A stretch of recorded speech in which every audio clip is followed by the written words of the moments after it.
Welcome to this week's Galaxy All Access. Joe Tutino here. Thanks for joining the program. The Galaxy continue to head in the right direction with another character-type performance. This time, it was in Dallas, dealing with some Texas-style heat. 101 at kickoff, and it cooled to 99 by the end of 90 minutes. Add to that, no David Beckham, no Landon Donovan, no Todd Dunivant. No problem for L.A. The club looks to be on the same track as the 2011 champions right now. When a player is out, the next steps right in and gets the job done. Omar Gonzalez went the distance for the first time this season, helping the Galaxy neutralize any Dallas offensive efforts. Mike McGee returned to the first 11 after dealing with a knock to his ankle, and he did what Mike McGee does. He's a big-time pain in the rear for opposing defenses who already have their hands full with the Galaxy's big three. And in the 62nd minute, well, Mike McGee scored the game-winning goal. Keane on the left side, it goes to Jimenez. Hector cannot take it up the left wing. Sarbas to keep it alive, finds Keane once again, sends it through for McGee. McGee on his left foot, scores! 1-0 Galaxy in the 62nd minute, Mike McGee. Josh Saunders and friends preserved the club's fourth shutout of the season, and the Galaxy returned to 500 for the first time since April 28th, now 10-10-3 with 33 points. The Galaxy do remain in fifth place on this day, but have closed to within 1 point of third.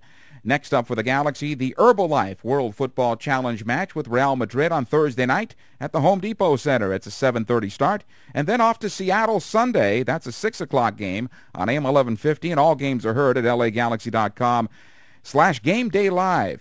Joining me today is one of those players who's been asked to step in during a time of need. Rookie Bryan Gaul was called in to replace an injured Todd Dunivant in Vancouver a couple of weeks ago. Bryan, thanks for taking the time today. No problem. Let's talk a little about, well, you know, I'm not sure if you play it through your mind and how you'd get the call to come in and become a starter, at least for now, for the Galaxy, but how did the scenario play through your mind, if it did? You know, I feel like I'm a utility player, and when I'm called upon, I just do what they want me to do. I'll play any position. I've been playing so many positions in my career that I'm not that worried, depending on what they put me in as. So I don't know. They'll tell me like in advance that or what position I'm gonna be playing, and then I just try to get my mind ready for it, and then I go from there. So have the coaches settled on the position that you will play with the Galaxy? Will you be a left back? I mean, I think so, but you can never be too sure. I mean, lately, because I've been subbing in at left mid and playing left back and some center back, so you never know. So you get drafted to play with the most high-profile team in the United States, with America's greatest player, and one of the world's most recognized players, and still at the top of his game when it comes to service and set plays. And your first reaction was? This is awesome. This is overwhelming, and I'm just so excited to be a part of it and just to meet him, you know? Absolutely. I know you just mentioned the fact that you're willing to play any one position, but I think early on in the season when the Galaxy were having some difficulties and Omar Gonzalez wasn't available, Leonardo yet had to come back, they asked you to play some center back. How difficult might have been for you? It was a little difficult at first, you know, because I didn't really know the position that well. I mean, I've never really played it per se in college because I was a midfielder and more of a forward. So yeah. With Omar and Leo out, you know, I just had to do what they asked, and I tried to do my best, and I thought I did okay. But yeah, it was definitely just a different thing. Talk a little bit about Dallas. I think it was somewhere around 98 degrees when the club arrived Friday, and then during the next day, it was even hotter on game day. Game time 101. Was it survival mode from the start? Yeah, you know, I mean, we played against Houston, and at that point, I wasn't as in shape as I am now, because I wasn't getting as many games as before, and that was definitely survival mode. But this, you know, before the start, there was a side of the field that was shaded, and there was a side of the field that wasn't, and I was just hoping that I would hit the shaded side to start. But yeah, I mean, it was survival mode. It was hard to breathe. You get cotton mouth really fast, but I mean, I thought we did okay. I thought we kept the ball, and it was good. You didn't get the shaded side to start. You were in the sun. I know. But Dallas tested you in that first half with Jackson and Zach Lloyd overlapping into the attack. You shut that side down in the second half. What changed for you? You know, I thought I don't know, just getting to know how Jackson and Lloyd, how they play together, how they overlap one another, and stuff like that they were doing a lot in the first half. And also with Hector's help defensively, he came back and helped me a lot and made things a lot easier in the second half.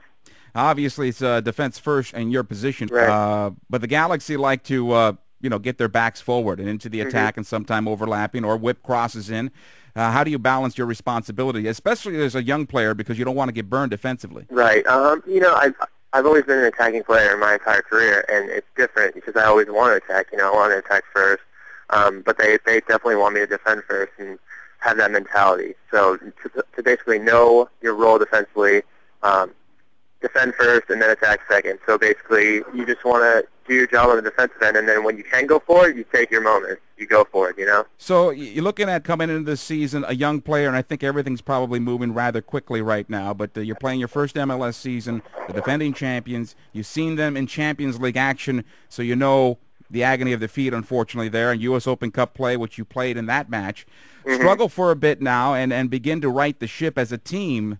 It's quite a story already, and we're not even two-thirds in, or we're barely two-thirds in. I mean, it was hard in the beginning of the season. We weren't playing our best bit of soccer, and things just weren't going our way, and we were sometimes making excuses for it. But I mean, I think we all came together as a team at one point and just said, "Look, it's not good enough.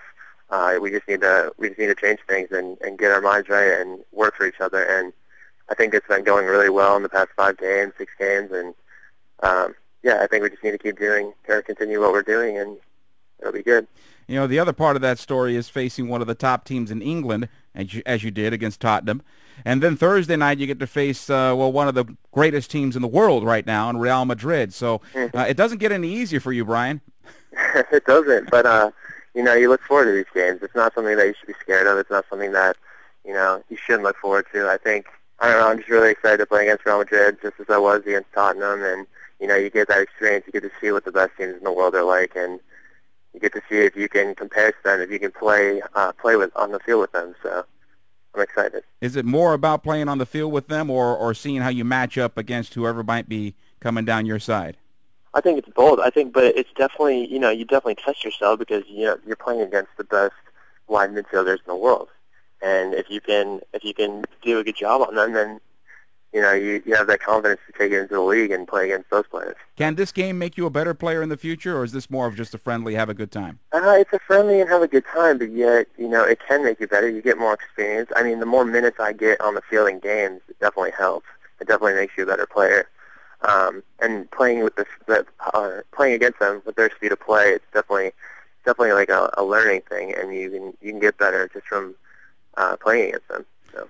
Sunday, you guys return back to MLS play. You go up to Seattle.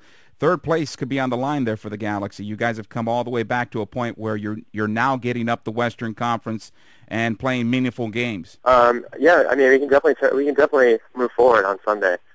We didn't have that good of a trip last time to Seattle, but I definitely think that we're a different team, and I definitely think that we can get a result and we can move forward and get higher in the table. Games are getting more and more important. The Galaxy return to the Home Depot Center in MLS play August 26th against Dallas. They come to town. Take a look at LAGalaxy.com for the best available seats, or you can always call your ticket rep at 877-3GALAXY. Bryan, hey, thank you for taking the time. No problem. Thank you. All right, for Bryan Gaul, Joe Tutino saying thank you for once again making Galaxy All Access part of your day.